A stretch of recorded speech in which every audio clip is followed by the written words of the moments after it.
Que se passe-t-il le week-end en internat anglais? Le samedi matin, dans certains établissements, les élèves ont cours, donc la matinée du samedi change assez peu de ce qu'ils connaissent en semaine.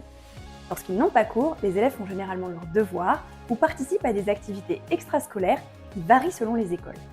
L'après-midi du samedi est consacré dans de très nombreuses écoles aux compétitions et aux matchs inter-écoles. Matchs de rugby ou compétitions de tennis par exemple. Soit l'école accueille le match, soit l'équipe de l'école du sport en question se déplace dans une école voisine. Pour les moins sportifs, si l'internat se trouve à proximité d'une ville, les élèves peuvent s'y rendre pour se balader par groupe de 3 ou 4. Dans les écoles situées dans la campagne, des minibus sont généralement mis à disposition des élèves pour les emmener se promener dans les villes aux alentours. Le samedi soir, il y a souvent une atmosphère joyeuse qui règne dans la maison d'internat et les jeunes se retrouvent parfois devant un film et partagent une pizza. Le dimanche, dans certaines écoles, un temps religieux est proposé. Il peut s'agir d'une messe catholique ou d'un service anglican. Lorsqu'un service religieux est organisé dans l'école, il est en général obligatoire pour tous les élèves, même si certaines écoles acceptent qu'il soit facultatif.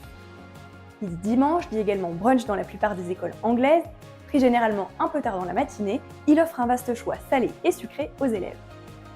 Enfin, l'après-midi, une sortie hors du campus est généralement proposée. Les élèves se rendent donc parfois à la patinoire, au parc d'attractions, font du shopping, visitent un quartier historique ou un château alentour.